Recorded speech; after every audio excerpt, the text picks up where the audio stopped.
रे ਉਹ ਕੁੜੀ ਹੈ ਜੋ ਪਿਛਲੇ ਦਿਨੀ ਟਰਾਲਾ 10 ਟੈਰੀ ਗੱਡੀ ਚਲਾਉਂਦੀ ਦਿਸੀ ਸੀ ਔਰ ਰਿਐਲਿਟੀ ਚੈੱਕ ਕਰਨ ਵਾਸਤੇ ਅਦਬ ਟੀਵੀ ਇਹਨਾਂ ਦੇ ਕੋਲ ਪਹੁੰਚਿਆ ਔਰ ਅਸੀਂ ਦੇਖਿਆ ਕਿ ਵਾਕਈ ਇਹ ਕੰਮ ਕਰਦੇ ਨੇ ਗਰਾਊਂਡ ਲੈਵਲ ਤੇ ਜਾਂ ਫਿਰ ਸਿਰਫ ਇਹ ਪਬਲਿਸਿਟੀ ਸਟੰਟ ਸੀ। मैं देख रही सी ਤੁਹਾਡੀ ਡਰਾਈਵਿੰਗ ਤਾਂ ਜਦੋਂ ਅਸੀਂ ਅੰਦਰ ਬੈਠੇ ਤਾਂ ਮੈਨੂੰ ਲੱਗਿਆ ਵੀ ਥੋੜੇ ਡਰਾਈਵਰ ਕੱਚੇ ਹੋ ਤੁਸੀਂ। ਕੱਚੇ ਕੁੱਚੇ ਕੋਈ ਨਹੀਂ ਗੇ। ਹਾਂ ਐ ਆ ਵੀ ਪੂਰੇ ਪੱਕੇ ਵੀ ਨਹੀਂ ਗੇ। ਆਪਾਂ ਕਹੀਏ ਵੀ ਘੈਂਟ ਤੇ ਐ ਫੱਟੇ ਚੱਕ ਦਾਂਗੇ ਇਹ ਜੇ ਵੀ ਨਹੀਂ ਗੇ। ਕਈ ਵਾਰ ਕੀ ਹੁੰਦਾ ਹੈ ਕਿ ਕਿਸੇ ਗੱਡੀ ਦਾ ਗੇਅਰ ਬਾਕਸ ਹਾਰਡ ਹੁੰਦਾ ਹੈ ਤਾਂ ਐਜ਼ ਅ ਫੀਮੇਲ ਜ਼ੋਰ ਲੱਗ ਜਾਂਦਾ ਹੈ। ਕਈ ਵਾਰ ਬ੍ਰੇਕਸ ਥੋੜੇ ਜਿਹੇ ਨਾਲ ਹੀ ਇੱਕਦਮ ਗੱਡੀ ਰੁਕ ਜਾਂਦੀ ਹੈ। ਤਾਂ ਡਰਾਈਵਰੀ ਬਹੁਤ ਮਿਹਨਤ ਵਾਲਾ ਬਹੁਤ ਕਹਿੰਦੇ ਹੁੰਦੇ ਆ ਕਹਿੰਦੇ ਘੜ ਕੇ ਤੁਸੀਂ ਡਰਾਈਵਰ ਬਣਦੇ ਹੋ। ਜਦੋਂ ਕਿਸੇ ਨੇ ਡਰਾਈਵਰ ਬਣਨਾ ਹੁੰਦਾ ਨਾ ਪਹਿਲਾਂ ਹੈਲਪਰ ਇੰਨੇ ਸਾਲ ਰਹਿ ਕੇ ਡਰਾਈਵਰ ਦੇ ਤੁਸੀਂ ਹੈਲਪਰ ਬਣਦੇ ਹੋ। ਫਿਰ ਥੋੜੀ ਤੁਹਾਨੂੰ ਗੱਡੀ ਦਿੱਤੀ ਜਾਂਦੀ ਆ 5-4 ਸਾਲ ਤਾਂ ਡਰਾਈਵਰ ਵਾਲੀ ਸੀਟ ਤੇ ਸਟੀਅਰਿੰਗ ਫੜਨ ਨੂੰ ਹੀ ਲੱਗ ਜਾਂਦਾ। ਸਰ ਤੁਹਾਨੂੰ ਮਤਲਬ ਇੰਟਰਸਟ ਸੇਕ ਤੁਸੀਂ ਜਿਹੜਾ ਹੈ ਵੀ ਟਰਾਲਾ ਟੁੱਲਾ ਚਲਾਉਣੇ ਹੋ ਜਾਂ ਇਹਦੇ ਪਿੱਛੇ ਕੋਈ ਮੈਸੇਜ ਛੁਪਿਆ ਹੋਇਆ? ਤੋ ਗੱਡੀਆਂ ਨਾਲ ਤਾਂ ਸ਼ੁਰੂ ਤੋਂ ਹੀ ਪਿਆਰ ਹੈ ਕਿਉਂਕਿ ਇਹਨਾਂ ਨੇ ਹੀ ਖੇਤੀ ਦੇ ਨਾਲ ਆਮਦਨ ਜਿਹੜੀ ਹੈ ਮੇਨ ਇਹਨਾਂ ਤੋਂ ਹੀ ਆਉਂਦੀ ਸੀ। ਮੇਰੀ ਨਾਨੀ ਕਹਿੰਦੇ ਹੁੰਦੇ ਸੀ ਲੋਹੇ ਨਾਲ ਪਿਆਰ ਸ਼ੁਰੂ ਤੋਂ ਰਿਹਾ ਹੈ ਕਿਉਂਕਿ ਲੋਹੇ ਨੇ ਬਹੁਤ ਕਾਮਯਾਬੀ ਤਰੱਕੀ ਨਾਂ ਬਣਾਇਆ ਹੈ ਪਰਿਵਾਰ ਦਾ। ਤਾਂ ਇਹ ਮੇਰੇ ਲਈ ਪੈਸ਼ਨ ਹੈ। आई एम वेरी इंटरस्टिड है ना मैनू वैब सीरीज़ भी शायद मैं करा या maybe Punjabi movies you will find me. Hard experiences आपदे फेलियर्स तो आपदी लाइफ तो सीखिया है भी नैवर गिव अप। जिस टाइम थोनू लगदा ना भी बहुत ज़्यादा अंधेरा है तो इस तो बाद कुछ नहीं है बिलीव मी उस तो बाद चानन दी रोशनी दा आगाज़ होना हुंदा है।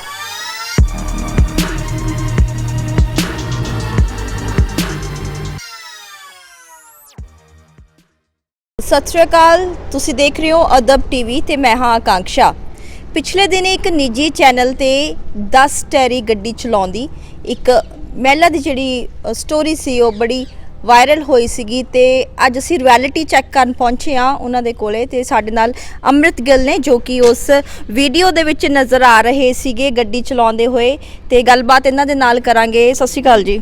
ਸਤਿ ਸ਼੍ਰੀ ਅਕਾਲ ਸਾਰੇ ਅਦਬ ਚੈਨਲ ਦੇਖਦੇ ਸਰੋਤਿਆਂ ਨੂੰ ਮੇਰੀ ਪਿਆਰ ਭਰੀ ਸਤਿ ਸ਼੍ਰੀ ਅਕਾਲ ਜੀ। ਮੈਮ ਅੱਜ ਕੱਲ੍ਹ ਦੇਖਦੇ ਆ ਵੀ ਸੋਸ਼ਲ ਮੀਡੀਆ ਦਾ ਜ਼ਮਾਨਾ ਔਰ ਲੋਕੀ ਪਬਲਿਸਿਟੀ ਪਬਲਿਸਿਟੀ ਪਾਉਣ ਵਾਸਤੇ ਬੜਾ ਕੁਝ ਕਰਦੇ ਆ। ਤਾਂ ਜਿਸ ਤਰ੍ਹਾਂ ਤੁਸੀਂ ਤੁਹਾਡਾ ਆਪਣਾ ਪੈਟਰੋਲ ਪੰਪ ਹੈ ਹੋਰ ਬਿਜ਼ਨਸ ਵੀ ਤੁਸੀਂ ਰਨ ਕਰ ਰਹੇ ਹੋ ਤੇ ਥੱਲੇ ਕੰਮ ਕਰਨ ਵਾਲੇ ਲੋਕ ਬਥੇਰੇ ਨੇ ਤੇ ਆਪ ਕਿਉਂ ਤੁਸੀਂ ਮਤਲਬ ਟਰੱਕ ਚਲਾਉਣੇ ਹੋ ਜਾਂ ਜਿਹੜੇ 10 ਟੈਰੀ ਗੱਡੀ ਹੈ ਕਿ ਇਹ ਵਾਕਈ ਤੁਸੀਂ ਇੰਟਰਸਟਿਡ ਹੋ ਕੰਮ ਕਰਨ ਦੇ ਵਿੱਚ ਜਾਂ ਫਿਰ ਇਹ ਪਬਲਿਸਿਟੀ ਸਟੰਟ ਹੈ? ਦਿਸ ਇਜ਼ ਵੈਰੀ ਇੰਟਰਸਟਿੰਗ ਸਵਾਲ ਹੈ।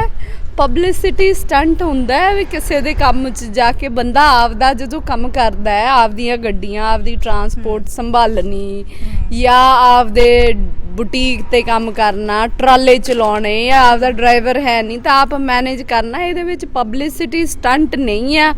ਹਾਂ ਸੋਸ਼ਲ ਮੀਡੀਆ ਤੇ ਆ ਗਏ ਆ ਤਾਂ ਲੋਕਾਂ ਦੇ ਸਵਾਲ ਵੀ ਹੋਣਗੇ ਵੀ ਪਬਲਿਸਿਟੀ ਸਟੰਟ ਹੈ ਪਰ ਮੈਨੂੰ ਨਹੀਂ ਲੱਗਦਾ ਹੈਗਾ। ਮੈਂ ਤਾਂ ਜੋ ਕੰਮ ਕਰੀ ਜਾਂਦੀ ਹਾਂ ਅੱਜ ਤੁਸੀਂ ਦਿਖਾਤਾ ਕੱਲ੍ਹ ਨੂੰ ਤੁਹਾਨੂੰ ਵੀ ਕੋਈ ਕਹੂਗਾ ਪਬਲਿਸਿਟੀ ਸਟੰਟ ਹੈ। ਮੇਰੇ ਲਈ ਇਹ ਮੇਰਾ ਖਿੱਤਾ ਹੈ ਮੇਰਾ ਕੰਮ ਹੈ ਤਾਂ ਮੇਰੇ ਲਈ ਤਾਂ ਇਹ ਜੋ ਜਿਵੇਂ ਹੈ ਸੋ ਹੈ ਹੀ ਹੈ। ਹੁਣ ਤੁਹਾਡੇ ਚੈਨਲਾਂ ਲਈ ਤੁਹਾਡੇ ਸਰੋਤਾ ਇਹਨੂੰ ਕਿਵੇਂ ਵੇਖਦੇ ਨੇ ਇਹ ਉਹਨਾਂ ਨੇ ਜੱਜ ਕਰਨਾ ਬਿਕਾਜ਼ ਕੰਮ ਕਰਦੇ ਰਹਿਣਾ ਹੈ। ਤੇ ਮੈਂ ਤਾਂ ਯੂ ਵਿਲ ਫਾਈਂਡ ਮੀ ਕੁਛ ਦਿਨਾਂ ਬਾਅਦ ਕੁਛ ਹੋਰ ਵੀ ਕਰ ਰਹੀ ਹੋਊਂਗੀ ਜੇ ਕਿਸੇ ਚੈਨਲ ਨੂੰ ਪਤਾ ਲੱਗ ਗਿਆ ਉਹਨਾਂ ਨੇ ਉਹ ਵੀ ਕਵਰ ਕਰਤਾ ਤੇ maybe that will come as a publicity stunt. So ਮੇਰੇ ਲਈ ਇਟਸ ਰੂਟੀਨ। ਮੈਨੂੰ ਨਹੀਂ ਲੱਗਦਾ ਹੈਗਾ ਕਿ ਕੋਈ ਪਬਲਿਸਿਟੀ ਸਟੰਟ ਹੈ। ਪਬਲਿਸਿਟੀ ਮੈਨੂੰ ਆਲਰੇਡੀ ਬਹੁਤ ਸਾਰੀਆਂ ਚੀਜ਼ਾਂ ਤੋਂ ਮਿਲੀ ਜਾਂਦੀ ਆ। ਹਾਂਜੀ। ਸੋ ਕਦੋਂ ਤੋਂ ਤੁਸੀਂ ਜਿਹੜਾ ਹੈਗਾ ਡਰਾਈਵ ਕਰ ਰਹੇ ਹੋ ਟਰਾਲਾ? ਕਿਉਂਕਿ ਮੈਂ ਦੇਖ ਰਹੀ ਸੀ ਤੁਹਾਡੀ ਡਰਾਈਵਿੰਗ ਤਾਂ ਜਦੋਂ ਅਸੀਂ ਅੰਦਰ ਬੈਠੇ ਤਾਂ ਮੈਨੂੰ ਲੱਗਿਆ ਵੀ ਥੋੜੇ ਡਰਾਈਵਰ ਕੱਚੇ ਹੋ ਤੁਸੀਂ। ਕੱਚੇ ਤਾਂ ਇਨ ਦਾ ਸੈਂਸ ਨਹੀਂ ਆ ਪਰ ਐਂ ਆ ਵੀ ਜਦੋਂ ਤੁਸੀਂ ਰੈਗੂਲਰਲੀ ਨਾ ਚਲਾਓ ਚੀਜ਼ ਨੂੰ ਤਾਂ ਫਿਰ ਕੁਝ ਸਮੇਂ ਬਾਅਦ ਚਲਾਓ ਤਾਂ ਉਨੀ ਪਰਫੈਕਸ਼ਨ ਨਹੀਂ ਆਉਂਦੀ ਹੈਗੀ। ਡਰਾਈਵਰ ਜਿਨ੍ਹਾਂ ਨੇ 24 ਘੰਟੇ ਉਹੀ ਕੰਮ ਕਰਨਾ ਹੈ ਨਾ, ਤੁਸੀਂ ਐਜ਼ ਅ ਜਰਨਲਿਸਟ ਹੋ, ਜੇ 15-20 ਦਿਨ ਮਹੀਨਾ ਤੁਸੀਂ ਗੈਪ ਪੈ ਜਾਵੇ 15, ਤਾਂ ਫਲੋ ਦੇ ਵਿੱਚ ਫਰਕ ਪੈ ਜਾਂਦਾ। ਤਾਂ ਇਟਸ ਲਾਈਕ ਪਰ ਡਰਾਈਵਿੰਗ ਹੈ, ਆਈ ਇੰਜੋਏ ਡਰਾਈਵਿੰਗ ਤੇ ਚਲਾਈ ਜਾਈਦੀ ਆ, ਕੋਈ ਦਿੱਕਤ ਨਹੀਂ ਆਉਂਦੀ ਹੈਗੀ। ਕਈ ਵਾਰ ਕੀ ਹੁੰਦਾ ਹੈ ਕਿ ਕਿਸੇ ਗੱਡੀ ਦਾ ਗੇਅਰ ਬਾਕਸ ਹਾਰਡ ਹੁੰਦਾ ਤਾਂ ਐਜ਼ ਅ ਫੀਮੇਲ ਜ਼ੋਰ ਲੱਗ ਜਾਂਦਾ। ਕਈ ਵਾਰ ਬ੍ਰੇਕਸ ਥੋੜੇ ਜਿਹੇ ਨਾਲ ਹੀ ਇੱਕਦਮ ਗੱਡੀ ਰੁਕ ਜਾਂਦੀ ਹੈ। ਤਾਂ ਹਰ ਗੱਡੀ ਦੀ ਮੈਨੇਜਮੈਂਟ, ਹਰ ਗੱਡੀ ਇੱਕ ਗੱਡੀ ਦਾ ਡਰਾਈਵਰ ਜੇ ਦੂਜੀ ਗੱਡੀ ਤੇ ਬੈਠਾ ਹੋਵੇ ਨਾ, ਉਹਨੂੰ ਦੂਜੀ ਗੱਡੀ ਉੱਪਰ ਹੀ ਲੱਗਣ ਲੱਗ ਜਾਂਦੀ, ਉਹ ਸਮੂਥ ਨਹੀਂ ਚੱਲਦੀ ਹੈ ਨਾ। ਤਾਂ ਇਸੇ ਤਰੀਕੇ ਦੇ ਨਾਲ ਹੁੰਦਾ। ਬਟ ਆਏ ਤੁਸੀਂ ਜਿਹੜੀ ਮਰਜ਼ੀ ਗੱਡੀ ਤੇ ਚੱਲ ਜਾਓ, ਆਪਾਂ ਤਾਂ ਉਹ ਚਲਾਈ ਲੈਣੀ ਆ। ਹਾਂ, ਕੱਚੇ ਕੁੱਚੇ ਕੋਈ ਨਹੀਂ ਗੇ।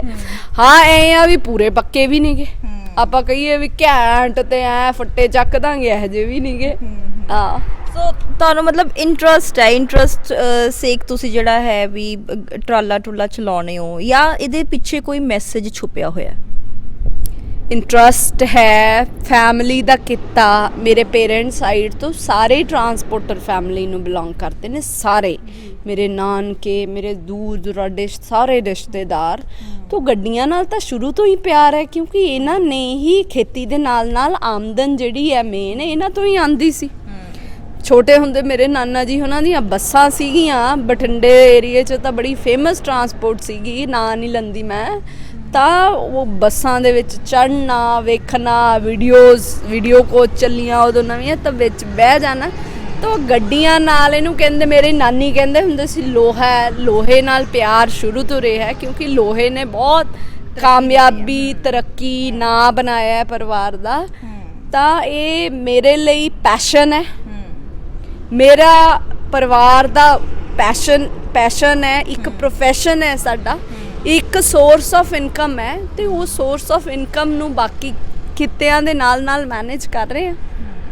ਜਿਸ ਤਰ੍ਹਾਂ ਆਪਾਂ ਦੇਖੀ ਵੀ ਡਰਾਈਵਰ ਜਿਹੜੀ ਲਾਈਨ ਹੈਗੀ, ਇਸ ਪ੍ਰੋਫੈਸ਼ਨ ਨੂੰ ਬੜਾ ਕਿਹਾ ਜਾਂਦਾ ਹੈ ਕਿ ਇਹ ਤਾਂ ਅੱਛਾ ਪ੍ਰੋਫੈਸ਼ਨ ਨਹੀਂ ਹੈ, ਜਾਂ ਈਵਨ ਡਰਾਈਵਰਾਂ ਨੂੰ ਵੀ ਲੈ ਕੇ ਜਿਹੜੀ ਪਰਸੈਪਸ਼ਨ ਹੈ ਲੋਕਾਂ ਦੀਆਂ, ਉਹ ਅੱਛੀਆਂ ਨਹੀਂ ਹੈਗੀਆਂ। ਤੁਸੀਂ ਇੱਕ ਚੰਗੇ ਪਰਿਵਾਰ ਤੋਂ ਹੋ ਕੇ, ਹੋਰ ਵੀ ਤੁਹਾਡੇ ਬਿਜ਼ਨਸ ਹੈਗੇ ਆ, ਹਸਪੀਟਲ ਵੀ ਆ, ਹੈ ਨਾ। So how do you take it? ਹਾਲਾਂਕਿ ਬਹੁਤ ਜਿਹਨੂੰ ਕਹਿੰਦੇ ਆ ਕਿ ਮਿਹਨਤ ਵਾਲਾ ਕੰਮ ਹੈ ਡਰਾਈਵਰੀ ਦਾ ਵੀ। ਜੇ ਇੱਥੋਂ ਵੀ ਪੰਜਾਬੀ ਜਾਂਦੇ ਆ ਬਾਹਰ ਫੋਰਨ ਕੰਟਰੀਜ਼ 'ਚ ਜਾਂਦੇ, ਤਾਂ ਉੱਥੇ ਜਾ ਕੇ ਵੀ ਉਹ ਡਰਾਈਵਰੀ ਮੋਸਟਲੀ ਆਪਾਂ ਦੇਖਦੇ ਹਾਂ ਕਿ ਕਰਦੇ ਆ। ਤਾਂ ਤੁਹਾਡੀ ਕੀ ਸੋਚ ਵਿਚਾਰ ਇਹਦੇ 'ਤੇ? ਡਰਾਈਵਰੀ ਬਹੁਤ ਮਿਹਨਤ ਵਾਲਾ, ਬਹੁਤ ਕਹਿੰਦੇ ਹੁੰਦੇ ਆ, ਕਹਿੰਦੇ ਘੜ ਕੇ ਤੁਸੀਂ ਡਰਾਈਵਰ ਬਣਦੇ ਹੋ। ਜਦੋਂ ਕਿਸੇ ਨੇ ਡਰਾਈਵਰ ਬਣਨਾ ਹੁੰਦਾ ਨਾ, ਪਹਿਲਾਂ ਹੈਲਪਰ ਇੰਨੇ ਸਾਲ ਰਹਿ ਕੇ ਡਰਾਈਵਰ ਦੇ ਤੁਸੀਂ ਹੈਲਪਰ ਬਣਦੇ ਹੋ, ਫਿਰ ਥੋੜੀ ਤੁਹਾਨੂੰ ਗੱਡੀ ਦਿੱਤੀ ਜਾਂਦੀ ਆ। 5-4 ਸਾਲ ਤਾਂ ਡਰਾਈਵਰ ਵਾਲੀ ਸੀਟ ਤੇ ਸਟੀਅਰਿੰਗ ਫੜਨ ਨੂੰ ਹੀ ਲੱਗ ਜਾਂਦਾ ਹੈ। ਤਾਂ ਇਸ ਤਰੀਕੇ ਦੇ ਨਾਲ, ਔਰ ਆਪਣੇ ਪੰਜਾਬੀ ਜਿਹੜੇ ਬਾਹਰ ਜਾਂਦੇ ਨੇ ਉਹਨਾਂ ਨੂੰ ਕਿਹੜਾ ਸੌਖਾ ਲਾਇਸੈਂਸ ਮਿਲ ਜਾਂਦਾ, ਉਹ ਵੀ ਗੋਡੇ। ਔਰ ਇੱਕ ਪ੍ਰੋਫੈਸ਼ਨਲ ਡਾਕਟਰ ਜਾ ਕੇ ਵੀ ਇੰਨਾ ਸਟਰਗਲ ਕਰਦਾ ਲਾਇਸੈਂਸ ਲੈਣ ਲਈ, ਔਰ ਜਦੋਂ ਉਹਨੂੰ ਮਿਲ ਜਾਂਦਾ ਵੀ ਵਾਓ, ਔਰ ਉਹ ਇੱਥੋਂ ਡਾਕਟਰੀ ਛੱਡ ਕੇ ਵੀ ਉੱਥੇ ਜਾ ਕੇ ਡਰਾਈਵਿੰਗ ਕਰੀ ਜਾਂਦੇ ਨੇ। ਤਾਂ ਇੱਥੇ ਦੇ ਡਰਾਈਵਰਸ ਨੇ, ਇਹਨਾਂ ਦੇ ਲਈ ਮੈਨੂੰ ਐਂ ਲੱਗਦਾ ਵੀ ਇਹਨਾਂ ਨੂੰ ਆਪਦੇ ਪ੍ਰੋਫੈਸ਼ਨ ਦੇ ਵਿੱਚ ਹੋਰ ਐਕਸਪਰਟੀਜ਼ ਹੋ ਕੇ ਤੇ ਆਪਦਾ ਪੂਰਾ ਵੈਲ ਡਰੈਸਡ, ਜਿਹੜੀਆਂ ਕੰਪਨੀਆਂ ਲਈ ਕੰਮ ਕਰਦੇ ਨੇ, ਪ੍ਰੋਪਰ ਯੂਨੀਫਾਰਮ ਦੇ ਵਿੱਚ ਆਪਦੇ ਆਪ ਨੂੰ ਵਧੀਆ ਟਾਈਮ ਦੇ ਲਈ, ਇਹਨੂੰ as a full time profession with respect, ਕਿਉਂਕਿ ਡਿਮਾਂਡ ਕਰਨ ਹਿਊਮਨ ਰਾਈਟਸ ਦੇ ਲਈ ਜੇ ਕੁਛ ਇਹਨਾਂ ਦੇ ਲਈ ਅਨਵਾਇਬਲ ਹੈ, ਤਾਂ the state, the government can do for their betterment, ਹੈ ਨਾ। ਔਰ ਆਪਦੀ ਆਵਾਜ਼ ਬੁਲੰਦ ਆਪ ਕਰਨੀ ਪਏਗੀ। ਕਹਿੰਦੇ ਆਪਣੇ ਮਰੇ ਬਿਨਾ ਸਵਰਗ ਨਹੀਂ ਮਿਲਦਾ ਹੈਗਾ। ਪਰ ਮੈਂ ਬਹੁਤ ਸਾਰੀਆਂ ਕੰਪਨੀਜ਼ 'ਚ ਦੇਖਿਆ, ਮੈਂ IOCL 'ਚ, ਇੰਡੀਅਨ ਆਇਲ 'ਚ ਦੇਖਿਆ, ਇੱਥੇ ਆਇਲ ਡਿਪੋਟਸ ਨੇ ਜਿਹੜੇ, ਉਹਦੇ ਵਿੱਚ ਸਪੈਸ਼ਲ ਕੈਂਟੀਨਸ ਨੇ ਫॉर ਡਰਾਈਵਰਸ, ਉਹਨਾਂ ਦੇ ਬੈਠਣ ਲਈ ਪ੍ਰੋਪਰ ਅਰੇਂਜਮੈਂਟਸ ਨੇ। ਕਿਉਂਕਿ ਮੈਂ ਉੱਥੇ ਜਾਂਦੀ ਰਹਿੰਦੀ ਹਾਂ ਡਿਪੋ ਦੇ ਵਿੱਚ, ਤੇ ਡਰਾਈਵਰਸ ਨੂੰ ਜਿੰਨੇ ਮਿਲਦੇ ਨੇ ਸਾਰਿਆਂ ਨਾਲ ਗੱਲਬਾਤ ਵੀ ਹੋ ਜਾਂਦੀ ਆ। ਔਰ ਲੋਕਾਂ ਨੇ, ਜਿਹੜੇ ਕੰਪਨੀ ਦੇ ਆਫਿਸਰਸ ਨੇ, ਦੇ ਆਰ ਵੈਰੀ ਜਨਰਸ, ਤੇ ਉਹਨਾਂ ਨੇ ਇਹਨਾਂ ਨੂੰ ਐਜ਼ ਅ ਰਿਸਪੈਕਟੇਬਲ ਪ੍ਰੋਫੈਸ਼ਨ ਦੇਖਣਾ ਵੀ ਸ਼ੁਰੂ ਕਰਤਾ ਹੈ। ਹੌਲੀ ਹੌਲੀ ਮੈਨੂੰ ਲੱਗਦਾ ਵੀ ਬਦਲਾਅ ਆਏਗਾ। ਔਰ ਹੌਲੀ ਹੌਲੀ ਜਦੋਂ ਇਹ ਆਪਦੇ ਲਈ ਡਿਮਾਂਡ ਰੇਜ਼ ਕਰਨਗੇ ਵੀ ਅਸੀਂ ਇੱਥੇ ਧੁੱਪੇ ਆ, ਸਾਡੇ ਲਈ ਕੀ ਹੈ, ਕੰਪਨੀਜ਼ ਦੀ ਲਈ ਓਬਲੀਗੇਸ਼ਨ ਇੰਪੋਰਟੈਂਟ ਹੋ ਜਾਏਗਾ ਕਿ ਇਹਨਾਂ ਨੂੰ ਉਹ ਫੈਸਿਲਿਟੀਜ਼ ਜਿਹੜੀਆਂ ਕਿ ਇਹ ਡਿਪਰਾਈਵ ਰਹਿ ਜਾਂਦੇ ਨੇ ਉਹ ਇਹਨਾਂ ਨੂੰ ਦਿੱਤੀਆਂ ਜਾਣਗੀਆਂ, ਤਾਂ ਡੇ ਬਾਏ ਡੇ ਬੈਟਰਮੈਂਟ ਆਏਗੀ। ਤੁਸੀਂ ਬਹੁਤ ਸਾਰੇ ਕੰਮਾਂ ਦੇ ਵਿੱਚ ਜਿਹਨੂੰ ਕਹਿੰਦੇ ਵੀ ਤੁਹਾਡਾ ਰੁਝਾਨ ਹੈਗਾ, ਤੁਸੀਂ ਕਰ ਵੀ ਰਹੇ ਹੋ, ਐਟ ਦ ਸੇਮ ਟਾਈਮ ਤੁਸੀਂ ਹੋਮ ਮੇਕਰ ਵੀ ਹੋ, ਮਦਰ ਵੀ ਹੋ, ਤਾਂ ਇੰਨੇ ਸਾਰੇ ਕੰਮ ਜਿਹੜੇ ਹੈਗੇ ਹਾਊ ਡੂ ਯੂ ਮੈਨੇਜ, ਕਿਉਂਕਿ ਘੰਟੇ ਤਾਂ 24 ਹੁੰਦੇ ਇੱਕ ਦਿਨ ਦੇ ਵਿੱਚ, ਤੇ ਕਿਸ ਤਰ੍ਹਾਂ ਵੀ ਜਿਹੜਾ ਹੈਗਾ ਸਾਰੇ ਕੰਮ ਕਾਜ ਨੂੰ ਮੈਨੇਜ ਕਰਦੇ, ਕਿਉਂਕਿ ਹੋਰ ਵੀ ਤੁਹਾਨੂੰ ਔਰਤਾਂ ਦੇਖ ਰਹੀਆਂ ਨੇ ਔਰ ਜੋ ਚਾਹੁੰਦੇ ਹੋਏ ਵੀ ਮਤਲਬ ਕਈਆਂ ਨੂੰ ਮਤਲਬ ਮਜਬੂਰੀ ਸੇਕ ਘਰੇ ਰਹਿਣਾ ਪੈਂਦਾ, ਉਹ ਮਜਬੂਰ ਨਹੀਂ, ਉਹਨਾਂ ਨੂੰ ਸਪੋਰਟ ਨਹੀਂ ਮਿਲਦੀ, ਤਾਂ ਤੁਹਾਡੇ ਪਿੱਛੇ ਇੱਕ ਸਪੋਰਟ ਸਿਸਟਮ ਹੈ। ਤਾਂ ਫਿਰ ਵੀ ਕਿਉਂਕਿ ਕੰਮ ਤਾਂ ਤੁਸੀਂ ਆਪ ਹੀ ਚੱਲਣਾ, ਜਿਵੇਂ ਤੁਸੀਂ 10 ਟੈਰੀ ਗੱਡੀ ਚਲਾਈ ਉਹ ਤਾਂ ਆਪ ਹੀ ਚਲਾਉਣੀ ਹੈ ਨਾ, so how do you manage all that? ਮੇਰੇ ਕੋਲ ਨਾ ਇੱਕ ਡਾਇਰੀ ਲੱਗੀ ਹੋਈ ਆ, ਖੈਰ ਮੈਂ ਉਹ ਕਿਸੇ ਨੂੰ ਦਿਖਾਉਂਦੀ ਨਹੀਂ ਗੀ, ਉਹਦੇ ਵਿੱਚ ਅਗਲੇ 5 ਤੋਂ ਲੈ ਕੇ 10 ਸਾਲ ਦਾ ਮੇਰਾ ਸ਼ਡਿਊਲ, ਜਾਂ ਮੈਂ 10 ਸਾਲ 'ਚ ਕਿੱਥੇ ਪਹੁੰਚੂੰਗੀ, ਅਗਲੇ ਸਾਲ ਦੇ ਵਿੱਚ ਮੈਂ ਕੀ ਅਚੀਵ ਕਰ ਚੁੱਕੀ ਹੋਊਂਗੀ। ਐਂਡ ਡੇ ਬੁੱਕ ਵੀ ਹੈ ਜਿਹਦੇ ਵਿੱਚ ਡੇ ਦੇ ਵਰਕ ਹੁੰਦੇ ਨੇ ਮੇਨਲੀ, ਹੈ ਨਾ, ਅਪੋਇੰਟਮੈਂਟਸ ਨੇ, ਹੋਰ ਨੇ, ਤਾਂ ਉਹਦੇ ਉਸ ਤਰੀਕੇ ਦੇ ਨਾਲ ਡੇ ਦੀਆਂ ਚੀਜ਼ਾਂ ਵੰਡੀਆਂ ਨੇ। ਕਈਆਂ 'ਚ ਹਜੇ ਅਣਗਹਿਲੀਆਂ ਵੀ ਨੇ, ਉਵੇਂ ਮੈਨੇਜ ਨਹੀਂ ਹੁੰਦੀਆਂ ਹੈਗੀਆਂ ਵੀ ਇੰਨੇ ਕੁ ਵਜੇ ਬੱਚੇ ਚਲੇ ਗਏ, ਇੰਨੇ ਕੁ ਵਜੇ ਤੁਸੀਂ ਪੜ੍ਹ ਲਏ। I read newspaper loud and the Indian government says that like this because I want to work on my English and आवाज़ ਦੀ quality। ਇਹ ਹੈ ਮੇਰਾ political angle, ਹੈ ਨਾ। then other is studying, doing law, ਉਹ ਪੜ੍ਹਨਾ, ਫਿਰ ਮੰਮਾ ਪਾਪਾ ਨਾਲ ਟਾਈਮ, ਮੰਮੀ ਨਾਲ ਟਾਈਮ, ਮਦਰ ਇਨ ਲਾਅ ਜਾਂ ਫੈਮਿਲੀ ਨੂੰ ਥੋੜ੍ਹਾ ਟਾਈਮ ਦੇਣਾ, ਬੱਚਿਆਂ ਨੂੰ, ਤੇ ਫਿਰ ਆਪਦੇ ਵਰਕ ਪਲੇਸ 'ਤੇ ਆ ਕੇ ਆਪਦਾ ਡਿਜ਼ਾਈਨਿੰਗ ਕਰਨੀ, ਹੋਰ ਕੋਈ ਆ ਗਈਆਂ ਰਿਸਪੋਂਸੀਬਿਲਿਟੀਜ਼ ਜਾਂ ਵਰਕ। ਤਾਂ ਉਵੇਂ ਮੇਨਲੀ ਆਕਾਂਕਸ਼ਾ ਮੈਂ ਦੱਸਿਆ ਨਾ ਵੀ ਟਾਈਮ ਅਲੋਟਮੈਂਟ ਹੈ, ਹਰ ਚੀਜ਼ ਜ਼ਰੂਰੀ ਨਹੀਂ ਹੈ 365 ਦਿਨਾਂ ਦੇ ਵਿੱਚ। ਜੇ ਤੁਸੀਂ ਇੱਕ ਚੀਜ਼ ਨੂੰ ਜੇ ਆਪਾਂ ਕਹੀਏ ਹਰ ਰੋਜ਼ 1 ਘੰਟਾ ਵੀ ਦੇਣਾ ਸ਼ੁਰੂ ਕਰ ਦਈਏ ਤਾਂ 6-8 ਘੰਟੇ ਸੌਣ ਦੇ ਲਾ ਲਓ, ਮੈਂ ਥੋੜ੍ਹਾ ਜ਼ਿਆਦਾ ਸੌਂਦੀ ਹਾਂ, ਤਾਂ ਵੀ ਬਹੁਤ ਟਾਈਮ ਹੈ। ਤੁਸੀਂ ਕੁਛ ਵੀ ਨਵੀਆਂ ਚੀਜ਼ਾਂ ਸਿੱਖ ਸਕਦੇ ਹੋ ਇੱਕ ਸਾਲ ਦੇ ਵਿੱਚ, 0 to 10, 8 ਲੈਵਲ 'ਤੇ ਉਸ ਚੀਜ਼ 'ਚ ਪਹੁੰਚ ਸਕਦੇ ਹੋ। ਪਰ ਕੌਨਸਟੈਂਟਲੀ ਉਹ ਕਹਿੰਦੇ ਨਹੀਂ ਵੀ ਜਿਵੇਂ ਪੱਥਰ ਦੇ ਉੱਤੇ ਵੀ ਪਾਣੀ ਕੌਨਸਟੈਂਟਲੀ ਪਈ ਜਾਂਦਾ ਤਾਂ ਪੱਥਰ 'ਚ ਵੀ ਲਕੀਰ ਹੋ ਜਾਂਦੀ ਹੈ, ਉਹ ਗੱਲ ਹੈ। ਔਰ ਇਹ ਮੈਂ ਕਹਿੰਦੇ ਆਪਦਾ ਹਾਰਡ ਐਕਸਪੀਰੀਅੰਸਿਸ, ਆਪਦੇ ਫੇਲੀਅਰਸ ਤੋਂ, ਆਪਦੀ ਲਾਈਫ ਤੋਂ ਸਿੱਖਿਆ ਹੈ ਵੀ ਨੈਵਰ ਗਿਵ ਅਪ। ਜਿਸ ਟਾਈਮ ਤੁਹਾਨੂੰ ਲੱਗਦਾ ਨਾ ਵੀ ਬਹੁਤ ਜ਼ਿਆਦਾ ਅੰਧੇਰਾ ਹੈ ਤੇ ਇਸ ਤੋਂ ਬਾਅਦ ਕੁਛ ਨਹੀਂ ਹੈ, ਬਿਲੀਵ ਮੀ ਉਸ ਤੋਂ ਬਾਅਦ ਚਾਨਣ ਦੀ ਰੋਸ਼ਨੀ ਦਾ ਆਗਾਜ਼ ਹੋਣਾ ਹੁੰਦਾ ਹੈ। ਤੇ ਤੁਸੀਂ ਡੋਲੋ ਨਾ, ਡਗਮਗਾਈਏ ਨਾ, ਤੇ ਕੌਨਸਟੈਂਟਲੀ ਜੇ ਆਪਾਂ ਖੜੇ ਰਵਾਂਗੇ ਨਾ ਤਾਂ ਮੰਜ਼ਿਲ ਹਾਸਿਲ ਹੋਏਗੀ। ਸੋ ਲਾਈਫ ਦੇ ਵਿੱਚ ਰੋਜ਼ ਨਵਾਂ ਕਰਨਾ ਤੁਸੀਂ ਪਸੰਦ ਕਰਦੇ ਹੋ, ਚਾਹੇ ਜਿਸ ਤਰ੍ਹਾਂ ਤੁਸੀਂ ਕਿਹਾ ਵੀ ਮੈਂ ਲਾਅ ਵੀ ਕਰਦੀ ਹਾਂ, ਇੱਕ ਤੁਸੀਂ ਐਕਟਰੈਸ ਵੀ ਹੋ, ਪਲੱਸ ਤੁਸੀਂ ਆਪਣੇ ਬਿਜ਼ਨਸ ਵੀ ਦੇਖ ਰਹੇ ਹੋ, ਤਾਂ ਮਤਲਬ ਹਰ ਰੋਜ਼ ਤੁਸੀਂ ਨਵਾਂ ਕੁਝ ਕਰਨਾ ਪਸੰਦ ਕਰਦੇ ਹੋ? ਹਾਂ, ਨਵਾਂ ਜਿਹੜਾ ਦੇਖੋ ਬਚਪਨ 'ਚ ਜੋ ਸੋਚਿਆ ਸੀਗਾ ਹੈ ਨਾ ਵੀ ਮੈਂ ਆਹ ਕਰਨਾ ਹੈ ਨਾ, ਤਾਂ ਉਹ ਸਾਰੀਆਂ ਚੀਜ਼ਾਂ ਨੂੰ ਇੱਕ ਕਰਕੇ 1 ਕਰਕੇ ਮੈਂ ਐਕਸਪਲੋਰ ਕਰ ਰਹੀ ਹਾਂ।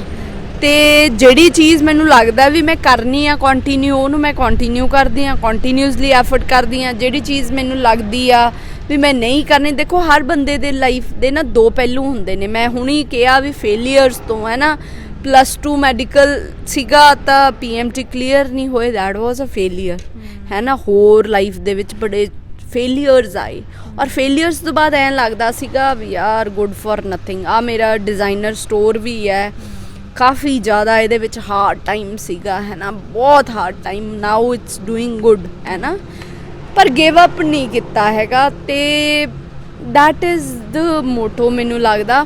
ਔਰ ਆਪਦੇ ਫੇਲੀਅਰਸ ਤੋਂ ਸਿੱਖਿਆ ਜੋ, ਉਹ ਇੱਕ ਬਹੁਤ ਵੱਡਾ ਲੈਸਨ ਹੈ ਵੀ ਫੇਲੀਅਰ ਨੂੰ ਹੀ ਨਹੀਂ, ਫੇਲੀਅਰ ਸਮਝ ਕੇ ਛੱਡ ਦੇਣਾ ਚਾਹੀਦਾ। ਫੇਲੀਅਰ 'ਚ ਮਿਲ ਕੀ ਰਿਹਾ, because that is very important ਕਿ ਉਹ ਫੇਲੀਅਰ 'ਚ ਜੇ ਤੁਹਾਨੂੰ ਕੋਈ ਲੈਸਨ ਮਿਲਿਆ ਜਾਂ ਤੁਸੀਂ ਕੁਝ ਸਿੱਖਿਆ ਤਾਂ ਯੂ ਆਲਵੇਜ਼ ਗਿਵ ਦੈਟ, ਔਰ ਉਹਨੂੰ ਅਕਨੋਲੇਜ ਕਰੋ ਵੀ ਇੱਥੇ ਇਹ ਮੇਰਾ ਫੇਲੀਅਰ ਸੀਗਾ ਪਰ ਹੋਇਆ ਕਿਉਂ, ਜਾਂ ਅਗਲੀ ਵਾਰ ਨਾ ਹੋਵੇ। ਤਾਂ that is the real growth ਜੀ ਹੈ ਨਾ। ਆਪਾਂ ਕਹੀਏ ਵੀ that is the real growth, ਵੀ ਤੁਸੀਂ ਅੱਗੇ ਜਾ ਕੇ ਕਿਵੇਂ ਕਰਨਾ ਹੈ। ਹੁਣ ਸਪੋਜ਼ ਮੇਰੀ ਐਕਟਿੰਗ ਹੈ ਨਾ, 4-5 ਸ਼ਾਰਟ ਮੂਵੀਜ਼ ਬਣਾ ਲੀਆਂ, ਆਈ ਐਮ ਵੈਰੀ ਇੰਟਰਸਟਿਡ ਹੈ ਨਾ। ਮੈਨੂੰ ਵੈਬ ਸੀਰੀਜ਼ ਵੀ ਸ਼ਾਇਦ ਮੈਂ ਕਰਾਂ, ਜਾਂ maybe Punjabi movies you will find me. ਤੋ that is also in my pipeline, ਵੀ ਉਹ ਜੇ ਆਊਗਾ ਹੈ ਨਾ ਤਾਂ ਆਈ ਵਿਲ ਬੀ ਡੂਇੰਗ। ਔਰ ਉਹਦੇ ਲਈ ਜੋ ਫਿਟਨੈਸ ਲੈਵਲ ਚਾਹੀਦਾ, ਤੁਹਾਡੀ ਕੇਅਰ ਚਾਹੀਦੀ ਆ, ਉਹ I am constantly I am doing it. Like ਆਪਦੀ ਡਾਈਟ ਦੇ ਵਿੱਚ ਸਾਰਾ ਕੁਛ ਹੈ, ਉਹਨੂੰ ਆਈ ਐਮ ਮੈਨੇਜਿੰਗ। ਤੋ ਹਰ ਲੈਵਲ 'ਤੇ ਹਰ ਚੀਜ਼ ਨੂੰ ਇੱਕ ਇੱਕ ਕਰਕੇ ਉਵੇਂ ਇੱਥੇ ਰੱਖਣਾ ਪੈਂਦਾ ਹੈ। ਵੀ ਸਾਹਮਣੇ ਕੋਈ ਚੀਜ਼ ਦਿਖ ਗਈ ਹੈ ਨਾ, ਵੀ ਜੀ ਕਰੀ ਜਾਂਦਾ, ਆਲੂਆਂ ਨੂੰ ਜੀ ਕਰੀ ਜਾਂਦਾ, ਨਾ ਭਰਾਵਾ, aloo is like a poison. If you want to be fit, you want to be in modeling, you can't have alus. You can't have rice. So my coach used to tell me, she said कि चौल आलू मतलब जहर, treat it like a poison. I see. तो ਉਹ ਫਿਰ ਉਵੇਂ ਹੀ ਹੈ, ਵਧੀਆ ਲੱਗਦਾ। ਕੋਲਡ ਡਰਿੰਕ ਛੱਡਿਆ ਮੈਂ, ਮੇਰੇ ਲਈ ਸਭ ਤੋਂ ਔਖਾ ਸੀਗਾ ਕੋਲਡ ਡਰਿੰਕ ਪੀਣਾ ਛੱਡਣਾ। ਹੈ ਕੰਪਨੀਆਂ ਮੈਨੂੰ ਸਿਊ ਨਾ ਕਰ ਦੇਣ। ਕੋਲਡ ਡਰਿੰਕ ਵਾਜ਼ ਲਾਈਕ ਪਾਣੀ ਦੀ ਜਗ੍ਹਾ ਵੀ ਕੋਲਡ ਡਰਿੰਕ, ਪਾਣੀ ਦੀ ਜਗ੍ਹਾ ਵੀ ਬੜਾ ਲਾਈਕ ਮੈਨੂੰ ਲੱਗ ਗਏ 2 ਸਾਲ ਇਹਨੂੰ ਛੱਡਣ ਦੇ ਵਿੱਚ। ਪਰ I left for a good cause. I left ਕਿ ਜੇ ਮੈਂ ਪੀਣਾ ਹੋਇਆ ਨਾ, ਮੈਂ ਸੜਕ ਦੇ ਸਾਈਡ ਤੋਂ ਕੋਈ ਨਿੰਬੂ ਵਾਲੀ ਰੇਹੜੀ ਵਾਲਾ, ਕੋਈ ਜਲਜੀਰੇ ਵਾਲਾ ਖੜਾ ਹੋਊਗਾ ਤਾਂ ਉਹ ਪੀਊਂਗੀ, ਆ ਨਹੀਂ ਪੀਊਂਗੀ। ਇਹਦੇ ਵਿੱਚ ਉਹ ਜਿਹੜਾ ਖੜਾ ਹੈ ਗਰੀਬ ਬੰਦਾ, ਉਹਨੂੰ ਰੈਵਨਿਊ ਜਨਰੇਟ ਹੋਊਗਾ ਤੇ ਮੈਂ ਫਰੂਟ ਖਾ ਲੂੰਗੀ। So that is how. ਬਹੁਤ ਬਹੁਤ ਧੰਨਵਾਦ ਸਾਡੇ ਨਾਲ ਗੱਲਬਾਤ ਕਰਨ ਵਾਸਤੇ। ਸੋ ਸਾਡੇ ਨਾਲ ਇਹ ਅੰਮ੍ਰਿਤ ਗਿੱਲ ਸੀਗੇ, ਔਰ ਇਹ ਉਹ ਕੁੜੀ ਹੈ ਜੋ ਪਿਛਲੇ ਦਿਨੀ ਟਰਾਲਾ 10 ਟੈਰੀ ਗੱਡੀ ਚਲਾਉਂਦੀ ਦਿਸੀ ਸੀ, ਔਰ ਰਿਐਲਿਟੀ ਚੈੱਕ ਕਰਨ ਵਾਸਤੇ ਅਦਬ ਟੀਵੀ ਇਹਨਾਂ ਦੇ ਕੋਲ ਪਹੁੰਚਿਆ, ਔਰ ਅਸੀਂ ਦੇਖਿਆ ਕਿ ਵਾਕਈ ਇਹ ਕੰਮ ਕਰਦੇ ਨੇ ਗਰਾਊਂਡ ਲੈਵਲ ਤੇ, ਜਾਂ ਫਿਰ ਸਿਰਫ ਇਹ ਪਬਲਿਸਿਟੀ ਸਟੰਟ ਸੀ, ਕਿਉਂਕਿ ਸੋਸ਼ਲ ਮੀਡੀਆ ਦਾ ਜ਼ਮਾਨਾ ਹੈ ਤੇ ਹਰ ਕੋਈ ਫੇਮਸ ਹੋਣਾ ਚਾਹੁੰਦਾ ਹੈ। ਸੋ ਗੱਲਬਾਤ ਕਰਕੇ ਜਵਾਬ ਤੁਸੀਂ ਉਹਨਾਂ ਦਾ ਜਾਣ ਹੀ ਲਿਆ ਕਿ ਉਹ 10 ਟੈਰੀ ਗੱਡੀ ਕਿਉਂ ਚਲਾਉਂਦੇ ਨੇ। ਬਠਿੰਡਾ ਤੋਂ ਅਦਬ ਟੀਵੀ ਦੇ ਲਈ ਆਕਾਂਕਸ਼ਾ ਸਕਸੈਨਾ।